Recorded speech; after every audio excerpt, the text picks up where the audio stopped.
मित्रों, हिंदू पौराणिक कथाओं और धार्मिक ग्रंथों में किन्नरों की उत्पत्ति को विभिन्न तरीकों से बताया गया है। किन्नर एक ऐसी जाति मानी जाती है जो न तो पूरी तरह से पुरुष है और न ही पूरी तरह से महिला।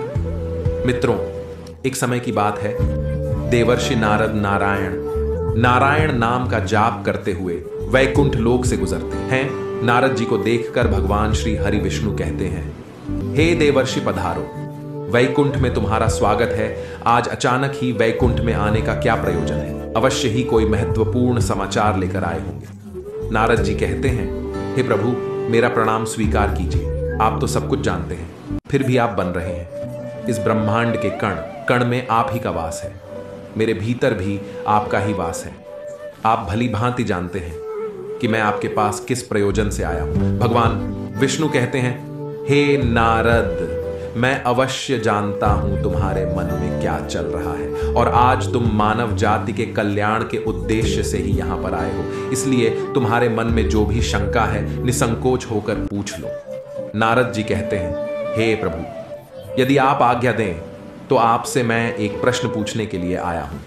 हे प्रभु, ब्रह्मदेव ने सृष्टि की रचना करते समय स्त्री और पुरुष का निर्माण किया था और दोनों को ही एक दूसरे के पूरक बनाया है। किंतु हे प्रभु, किन्नरों की उत्पत्ति कैसे हुई जो पूर्ण रूप से पुरुष है और ना ही स्त्री है? भगवान विष्णु कहते हैं, हे देवर्षि, आज तुमने उचित ही प्रश्न किया है। तुम्हारे इस प्रश्न का उत्तर महाराज सुद्युम्न की कथा में छिपा हुआ है। देवर्षि कहते हैं, हे प्रभु महाराज, सुद्युम्न कौन थे और उन्हें किस कारण से स्त्री का शरीर प्राप्त हुआ था? कृपया आप मुझे महाराज सुद्युम्न के बारे में विस्तार से सुनाइए। भगवान विष्णु कहते हैं, हे देवर्षि, आज मैं तुम्हें महाराज सुद्युम्न की कथा सुनाता हूं। इस कथा के माध्यम से तुम्हें तुम्हारे सभी प्रश्नों के उत्तर मिल जाएंगे। इसीलिए तुम इस कथा को ध्यान से पूरा जरूर सुनना। जो भी इस कथा को पूरा सुनता है उसके पापों का नाश होता है। देवर्षि कहते हैं, हे प्रभु, मैं इस कथा को पूरा अवश्य सुनूंगा। कृपया आप वह कथा को मुझे सुनाइए। फिर भगवान विष्णु नारद जी को महाराज सुद्युम्न की कथा सुनाने लगते हैं। हे नारद, पूर्व काल की बात है। पृथ्वी लोक पर महाराज सुद्युम्न नाम के एक राजा राज्य किया करते थे। वे बड़े ही पराक्रमी, धर्मपरायण, सत्य धर्म का पालन करने वाले, शूरवीर और जितेंद्रिय थे। उन्होंने अपने कर्मों से कुल का गौरव बढ़ाया था। महाराज सुद्युम्न दानशूर और विद्वान थे। उनके राज्य की प्रजा उनसे अत्यंत संतुष्ट रहा करती थी। एक दिन महाराज सुद्युम्न घोड़े पर सवार होकर शिकार करने के लिए जंगल में चले गए। उनके साथ उनके सिपाही और कुछ मंत्री भी थे। महाराज ने अपने कानों में कमनीय कुंडल पहने थे। उनके पास आज गर्व नाम का धनुष था और बाणों से भरा हुआ तरकस धारण करके वे जंगल में भ्रमण करने लगे। उसी जंगल के पास एक कुमार नाम का जंगल था जो बहुत ही सुंदर दिखाई पड़ रहा था। वह वन दिखने में तो अत्यंत सुंदर किंतु भयभीत करने वाला था। उस वन में भगवान शिव की माया फैली हुई थी, जिस कारण से वह वन पृथ्वी पर स्वर्ग की तरह प्रतीत हो रहा था। अनेक जंगली पशुओं की ध्वनि दूर दूर से सुनाई पड़ रही थी, जिसे सुनकर राजा का मन सुख की अनुभूति कर रहा था। कोयल पक्षियों की मधुर ध्वनि कानों में पड़ने से महाराज सुद्युम्न अत्यंत प्रसन्न हो रहे थे। जैसे ही महाराज सुद्युम्न ने कुमार नाम के उस जंगल में प्रवेश किया, उसी क्षण उनका शरीर स्त्री रूप में बदल गया। महाराज का घोड़ा भी घोड़ी के रूप में बदल गया। उनके साथ आए हुए सभी सिपाही और मंत्री भी स्त्री बन गए। अचानक हुए इस विचित्र बदलाव को देखकर महाराज और सभी सिपाही आश्चर्यचकित हो गए और चिंता में पड़ गए। वे मन ही मन सोचने लगे, यह क्या हो गया? महाराज सुद्युम्न अपने स्त्री रूपी शरीर को देखकर बहुत दुखी और लज्जित हो गए और अपने सिपाहियों से कहने लगे, यह हमारे साथ क्या अनिष्ट हो गया है? हम सभी अचानक से पुरुष से स्त्री कैसे बन गए? अब हम क्या करें? स्त्री का शरीर लेकर हम घर कैसे जाएं और कैसे मैं राज्य का संचालन करूंगा? हमारी प्रजा हमें देखकर क्या कहेगी? देवर्षि भगवान विष्णु से कहने लगे, हे प्रभु, आपने यह बड़े आश्चर्य की बात कही है। देवताओं के समान तेजस्वी राजा सुद्युम्न को स्त्री का शरीर कैसे प्राप्त हो गया? इसका क्या कारण है? कृपया मुझे बताइए। उस रमणीय वन में राजा ने ऐसा कौन सा कार्य किया जिससे उन्हें स्त्री का शरीर प्राप्त हुआ? कृपा करके विस्तार से बताइए। तब भगवान विष्णु कहने लगे, हे देवर्षि, इसके पीछे भगवान शिव की ही माया है। भगवान शिव की माया से ही महाराज सुद्युम्न को और उनके सिपाहियों को स्त्री का शरीर प्राप्त हुआ है। इसलिए अब तुम इसे ध्यान से सुनो। एक समय की बात है, भगवान शिव और देवी पार्वती इसी वन में एकांत में विहार कर रहे थे। तभी संकादिक राशिगदिड्याच अपने तेज से 10 दिशाओं को प्रकाशित करते हुए भगवान शंकर के दर्शन करने के लिए उस वन में आ गए। संकादिक मुनियों को किसी भी प्रकार का बंधन नहीं है। वे बिना आज्ञा लिए किसी भी स्थान पर कभी भी आ जा सकते हैं। फिर जब वे चारों मुनि भगवान शंकर के दर्शन के लिए उस वन में आ गए तो उन्होंने देखा कि देवी पार्वती और भगवान शिव एकांत में विहार कर रहे थे। संकादिक मुनियों को अचानक से उस स्थान पर आता हुआ देखकर देवी पार्वती अत्यंत लज्जित हो गई। देवी पार्वती तुरंत भगवान शिव से दूर होकर खड़ी हो गई। जब उन चारों मुनियों ने देवी पार्वती और शिवजी को एकांत में विहार करते हुए देखा तो वे तुरंत ही वहां से लौटकर नर नारायण के आश्रम की ओर चले गए। जब भगवान शिव ने पार्वती को लज्जित होकर दूर खड़ा हुआ देखा तो वे कहने लगे, हे प्रिय, तुम इस प्रकार से लज्जित क्यों हो रही हो? वे चारों तो हमारे पुत्र के समान हैं, उनसे तुम्हें जाना नहीं चाहिए। देवी पार्वती कहने लगी, हे प्रभु, स्त्री को अपने पुत्र के सामने भी कभी पति के साथ विहार नहीं करना चाहिए। उसे सदैव ही मर्यादा में ही रहना चाहिए। आपने तो कहा था इस स्थान पर कोई नहीं आएगा। फिर हमारे एकांत में विघ्न निर्माण करने के लिए यह चारों मुनि कहां से आ गए? आप तुरंत ही कोई ऐसा उपाय कीजिए जिससे कोई भी इस वन में ना आए, नहीं तो मैं इस स्थान से चली जाऊंगी। तब भगवान शिव ने कहा, हे प्रिय, ठीक है, तुम्हारे इस दुख को दूर करने के लिए मैं अभी उपाय करता हूं। हे प्रिय, आज से ही इस वन में कोई भी पुरुष भूल से भी आ जाएगा तो वह स्त्री हो जाएगा।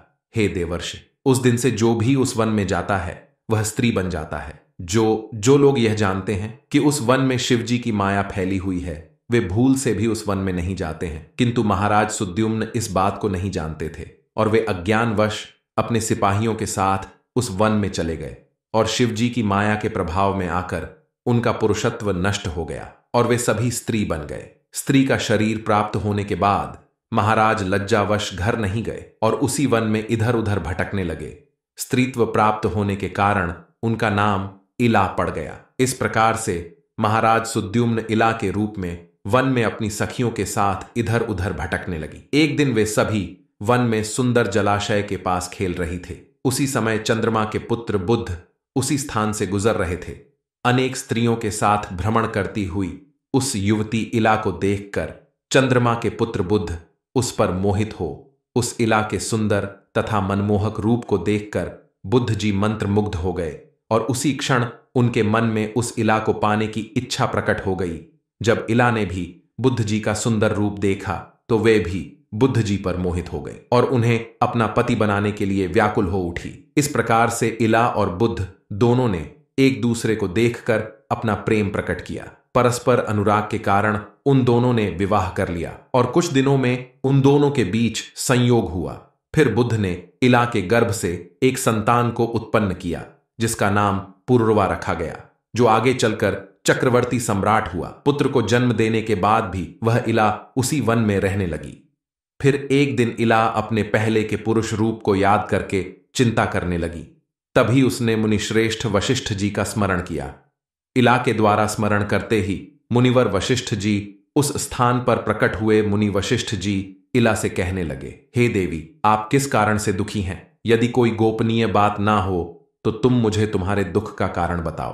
तब वह इला वशिष्ठ जी से कहने लगी, हे मुनिवर, इस वन में आने से पहले मैं एक पुरुष था। मेरा नाम सुद्युम्न था, किंतु इस वन में आते ही मेरा शरीर स्त्री का बन गया है। ऐसा किस कारण से हुआ, कृपया मुझे बताइए। तब मुनि वशिष्ठ जी कहने लगे, हे देवी, शायद तुम नहीं जानती हो, इस वन में भगवान शिव की माया फैली हुई है। उन्होंने इस वन को ऐसा श्राप दिया है कि जो भी पुरुष इस वन में आएगा वह स्त्री बन जाएगा। उन्हीं भगवान शंकर की माया के कारण तुम्हें स्त्री का शरीर प्राप्त हुआ है। फिर वह इला कहने लगी, हे मुनिवर, कृपा करके मुझे मेरा पूर्ववत शरीर प्रदान कीजिए। मेरी प्रजा मेरे बगैर दुखी है। मैं ऐसी हालत में अपने राज्य में नहीं लौट सकती। मुनि वशिष्ठ जी से महाराज सुद्युम्न की ऐसी अवस्था देखी नहीं गई।